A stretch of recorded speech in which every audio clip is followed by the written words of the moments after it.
Ya, pemirsa, pemerintah mengalokasikan pembayaran bunga utang sebesar 497,3 triliun rupiah di sepanjang tahun 2024, naik 11,55% dibandingkan dengan tahun lalu. Dan jumlah tersebut dinilai akan menjadi beban bagi anggaran pendapatan dan belanja negara APBN 2024. Pemerintah telah mengalokasi anggaran untuk membayar bunga utang sebesar 497,3 triliun rupiah pada tahun 2024. Pembayaran bunga utang yang tertuang dalam Peraturan Presiden Nomor 76 Tahun 2023 tentang Anggaran Pendapatan dan Belanja Negara APBN 2024 tersebut meningkat 11,55% dibandingkan tahun 2023 yang tercatat 439,88 triliun rupiah. Adapun jumlah pembayaran bunga utang tersebut terdiri dari pembayaran bunga utang dalam negeri sebesar 456,8 triliun rupiah dan pembayaran bunga utang luar negeri sebesar 40,4 triliun rupiah. Sementara itu pembayaran bunga utang terus mengalami peningkatan dalam 5 tahun terakhir, di mana pada tahun 2019 realisasi pembayaran bunga utang pemerintah mencapai 275,52 triliun rupiah, kemudian meningkat di tahun 2021 menjadi 343,4 triliun rupiah, dan kembali meningkat pada 2022 mencapai 386,34 triliun rupiah, serta berlanjut di tahun 2023 menjadi 439,88 triliun rupiah. Dari Jakarta, Tim Liputan IDX Channel.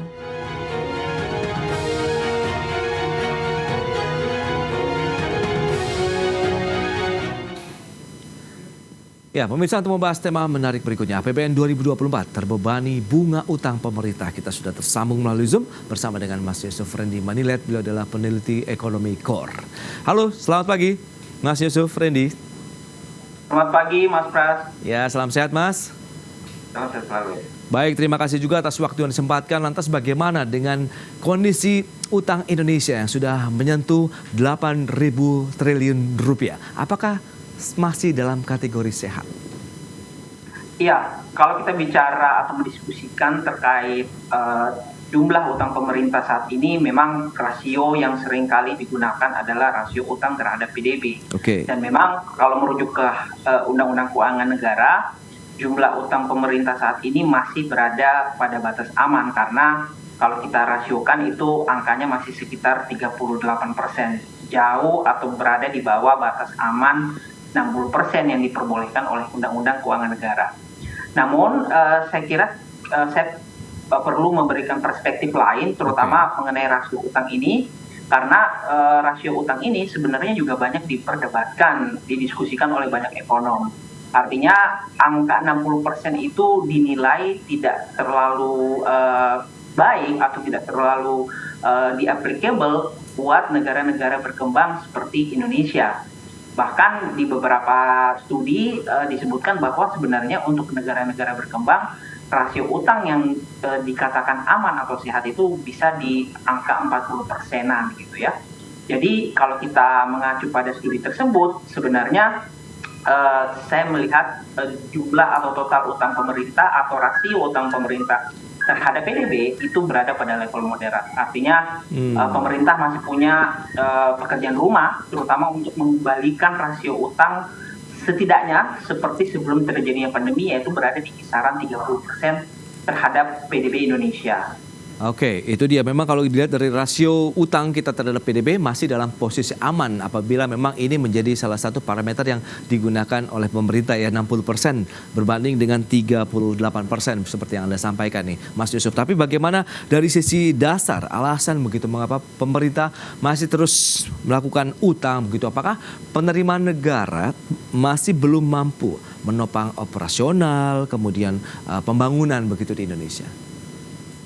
Ya, kalau kita bicara konteks jangka panjang, memang penerimaan pajak di beberapa titik itu mengalami pertumbuhan yang relatif signifikan. Bahkan kalau kita mengacu di tahun lalu 2023, penerimaan negara itu bahkan melampaui target yang ditetapkan sebelumnya. Oke. Namun tentu di saat yang bersamaan kebutuhan ya untuk belanja juga membesar gitu ya. Terutama kalau kita bicara konteks 3 tahun terakhir ini, di mana kebutuhan belanja untuk penanganan COVID, kemudian proses pemulihan setelah COVID itu dibutuhkan pemerintah, sehingga mau tidak mau belanja semakin membesar dan di saat yang bersamaan penerimaan belum bisa meng-catch up kebutuhan belanja yang besar tersebut. Oke. Nah, sehingga pembiayaan yang kemudian dilakukan pemerintah dengan cara melakukan atau menerbitkan surat utang atau juga melakukan pinjaman utang luar negeri. Jadi pada dasarnya memang kebutuhan dana di dalam negeri itu belum bisa mencukupi kebutuhan pembiayaan pembangunan, terutama kalau kita bicara jangka menengah hingga jangka panjang.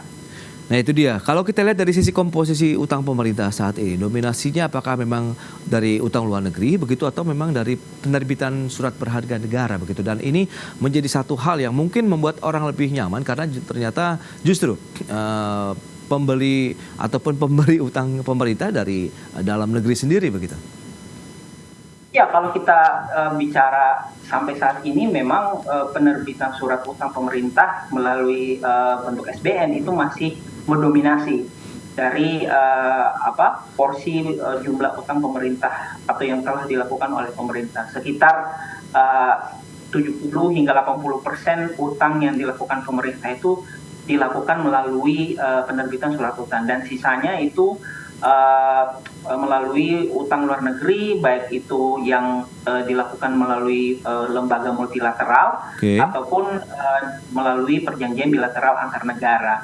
Nah, tetapi juga sebenarnya kita tentu melihatnya perlu dari dua sisi, artinya meskipun surat utang yang sekarang mendominasi itu lebih besar, tetapi secara imbal hasil yang nanti kemudian akan juga nyambung ke bunga utang itu relatif lebih tinggi ya jika dibandingkan dengan utang luar negeri, karena imbal hasil untuk surat utang itu sekitar katakanlah 6-7% gitu ya untuk tenor 10 tahun biasanya. Sedangkan kalau utang luar negeri itu saya kira bunganya bisa di bawah 2%, artinya lebih kecil gitu. Tetapi sekali lagi bahwa dari sisi fleksibilitas memang surat utang menjadi lebih favorable gitu ya, karena pemerintah kemudian bisa mengalokasikan surat utang itu untuk kebutuhan beragam belanja pembangunan. Baik, itu dia dengan jumlah utang Indonesia dan komposisinya. Nah, berikutnya di tahun 2024 ini pemerintah sudah mengalokasikan anggaran nih dalam APBN untuk membayar bunga utangnya sendiri yang sudah mencapai sekitar 497,3 triliun rupiah. Ini bagaimana? Apakah akan membebani APBN kita di sepanjang tahun 2023 atau memang sudah terpetakan, dalam artian sudah ada posnya begitu, Mas? Ya, jadi kalau kita lihat dari pertumbuhan, memang pertumbuhan bunga utang ini merupakan salah satu pos yang paling tinggi pertumbuhannya, terutama di pos belanja pemerintah pusat. Kalau kita bandingkan dengan 2023, pertumbuhannya itu sekitar 12%-an. Ini lebih tinggi dibandingkan pertumbuhan belanja yang sifatnya lebih produktif, seperti misalnya belanja modal yang kisaran pertumbuhannya di 7%, atau misalnya belanja yang sifatnya untuk sosial ekonomi seperti bantuan sosial yang juga relatif lebih rendah ya. Dan kalau kita lihat juga proporsi ya, share dari total belanja pemerintah pusat untuk bunga utang itu juga menjadi yang terbesar gitu. Bahkan proporsi belanja bunga utang untuk tahun 2023 itu sebesar 20% terhadap total belanja pemerintah pusat. Angka ini lebih besar dibandingkan belanja pegawai yang secara nominal itu kita biasanya tahunya belanja pegawai untuk ASN dan sebagainya itu besar. Tapi ASN itu berada di peringkat kedua. Jadi poin saya sebenarnya adalah belanja bunga utang ini tentu dia menggunakan ruang fiskal pemerintah pusat yang relatif terbatas, sehingga mau tidak mau kalau pemerintah ingin mengejar target defisit tertentu, penambahan belanja bunga utang ini tentu akan diikuti dengan penyesuaian belanja di komposisi atau pos belanja yang lain, dan ini tentu akan diperdebatkan gitu ya, apalagi kalau dibandingkan dengan belanja yang sifatnya produktif, tentu penambahan belanja bunga utang ini akan menjadi kontradiktif dengan semangat pertumbuhan ekonomi. Oke, tapi bunga utang itu kan memang yang harus dibayarkan setiap tahun ya, begitu. Bahkan sudah ada waktu-waktunya, kan tiap bulan berapa bayar berapa begitu ya, Mas Yusuf. Dan Anda melihat bagaimana ini? Apakah justru akan sangat mengganggu nanti terkait dengan APBN-nya sendiri atau tidak sama sekali? Karena tadi Anda katakan juga kan sudah dipetakan masing-masing gitu penggunaannya.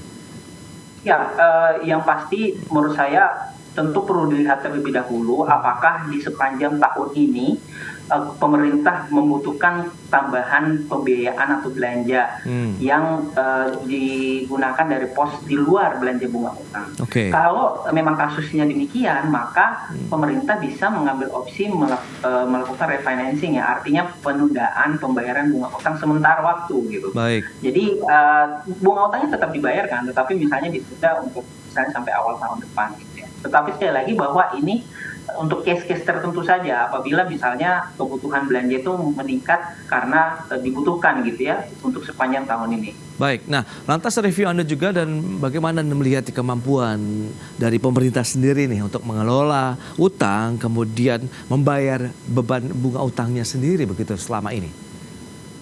Iya, kalau kita berbicara terkait belanja bunga utang, kemudian juga jumlah utangnya, pokok utangnya, saya kira kita akan mengasosiasikan dengan bagaimana pemerintah mendorong dari sisi penerimaan negaranya. Karena kan bagaimanapun penerimaan negara ini yang akan dibayarkan ya untuk pembayaran pokok dan juga bunga utang di kemudian hari. Nah, sayangnya kalau kita lihat pengelolaan penerimaan negara meskipun di beberapa tahun dia melebihi target, tetapi secara umum saya kira masih punya ruang kemudian untuk ditingkatkan gitu ya. Seperti misalnya kalau kita bicara pengelolaan dari sisi pajak, rasio pajak kita relatif berada di angka 10-11% dalam beberapa tahun terakhir ini dan masih berada pada level yang rendah, apalagi jika dikomparasikan dengan beberapa negara-negara peers gitu. Jadi saya kira kalau kita bicara konteks pengelolaan, maka dari sisi penerimaan yang kemudian juga harus didiskusikan lebih banyak. Hal kemudian untuk mendongkrak penerimaan, kemudian strategi di luar program seperti tax amnesty dan juga program pengungkapan sukarela yang dilakukan dalam 10 tahun terakhir ini kemudian perlu ditambah untuk membiayai pembayaran pokok dan utang di kemudian hari. Baik, dan dalam 5 tahun terakhir begitu ya, ada data juga menyebutkan sebenarnya pembayaran bunga utangnya juga terus mengalami peningkatan begitu ya, Mas Yusuf. Nanti kita akan bahas di segmen berikutnya, kita akan jeda dulu sebentar. Dan pemirsa, kami akan segera kembali usai jeda berikut ini.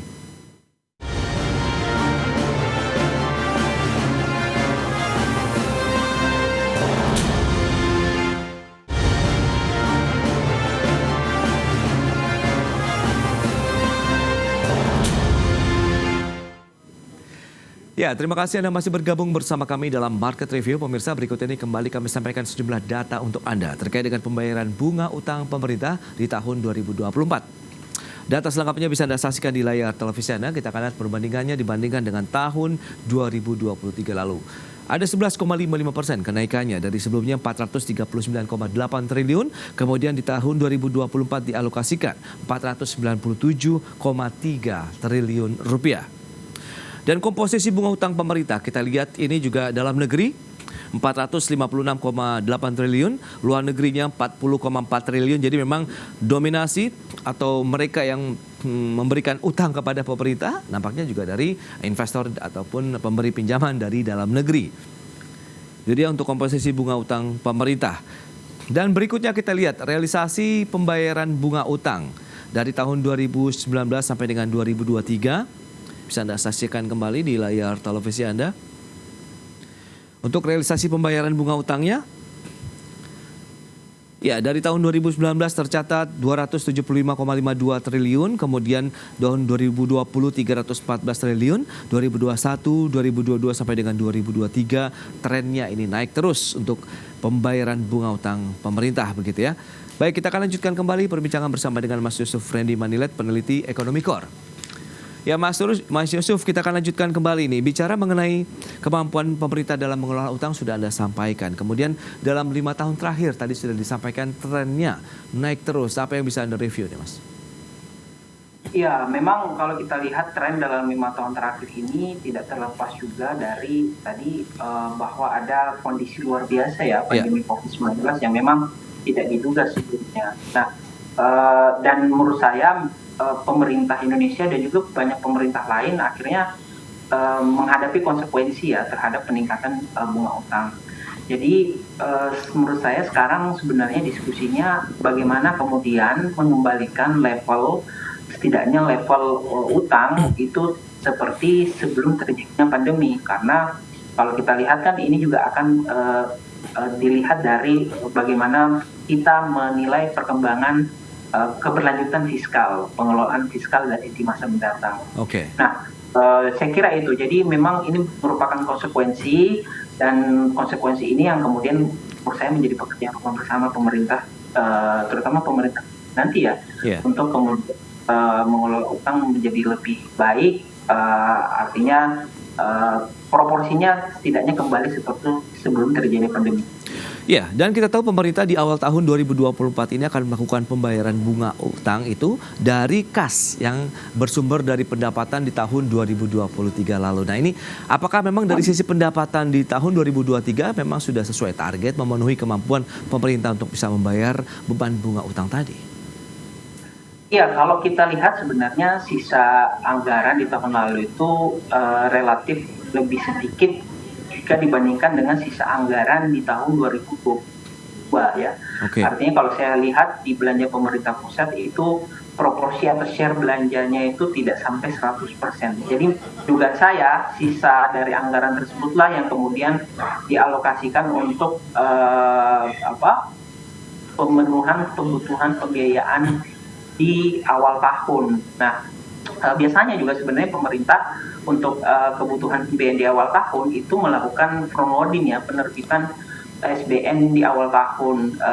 Tetapi saya kira kondisinya tidak begitu ideal untuk tahun ini, terutama karena kalau kita lihat suku bunga global itu relatif masih tinggi, begitupun juga dengan suku bunga di dalam negeri. Oke. Sehingga saya kira pemerintah memang akan lebih banyak menggunakan sisa anggaran di tahun lalu untuk kebutuhan pembiayaan di awal tahun, dengan harapan di akhir kuartal pertama ya, di mana ada aktivitas bulan Ramadan dan Idul Fitri itu akan mendorong perekonomian, sehingga aktivitas perekonomian ini akan mendorong penerimaan pajak maupun pajak, dan itu yang kemudian akan digunakan untuk kebutuhan pembiayaan di akhir kuartal pertama dan mungkin di awal kuartal kedua, seperti itu. Oke, Mas Yusuf, lantas kira-kira faktor apa saja sih yang perlu dicermati juga nih oleh masyarakat yang bisa mempengaruhi dari beban bunga utang pemerintah begitu pada saat akan dibayarkan? Apakah kaitannya dengan kurs nilai tukar rupiah atau ada faktor lain?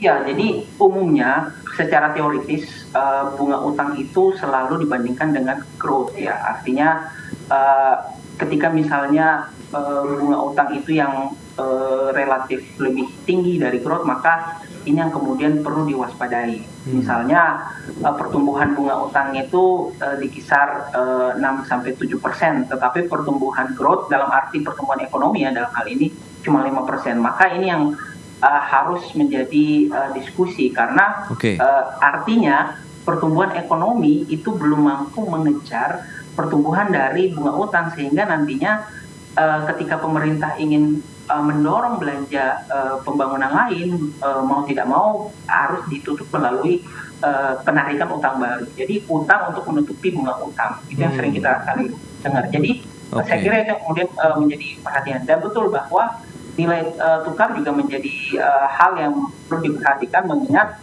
ini akan mempengaruhi pembayaran bunga utang untuk kategori falas ya, atau surat utang yang diterbitkan dalam falas. Meskipun nilai atau proporsinya itu relatif kecil dalam total surat utang pemerintah yang diterbitkan saat ini, tetapi saya kira itu tetap akan berkontribusi terhadap nominal bunga utang yang akan diterbitkan oleh pemerintah nantinya. Oke, Mas Yusuf, dan kita tahu di tahun 2024 ini adalah tahun pemilu begitu ya, tahun politik. Lantas sejauh mana sih beban utang yang dimiliki pemerintah itu di masa transisi kepemimpinan nasional nantinya?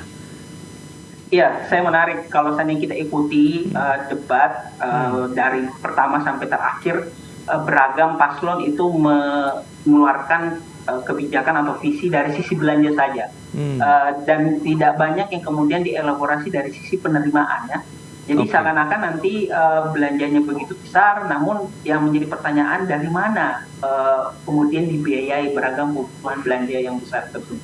Karena kalau kita lihat kondisi yang tadi kita diskusikan, misalnya rasio pajak kita relatif besar.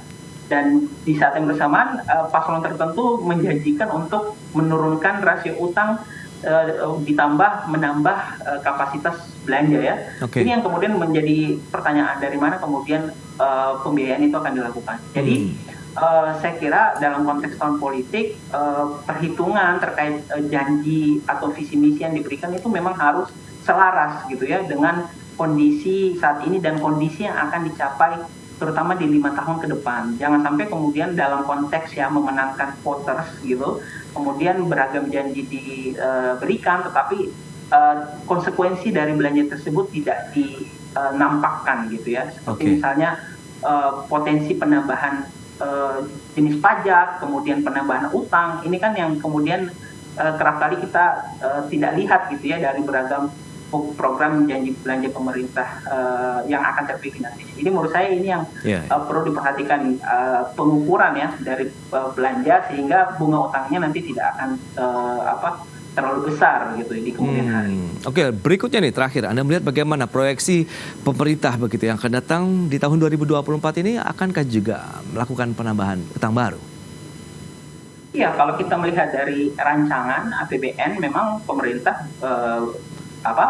menargetkan bisa menambah utang sekitar 400-500 triliun ya di sepanjang tahun 2024 ini. Karena sekali lagi kebutuhan belanjanya itu bertambah karena misalnya pos-pos seperti bantuan sosial itu relatif mengalami peningkatan di tahun ini. Kemudian juga ada beberapa pos terutama yang diperuntukkan untuk belanja tahun pemilu gitu ya di beberapa kementerian lembaga.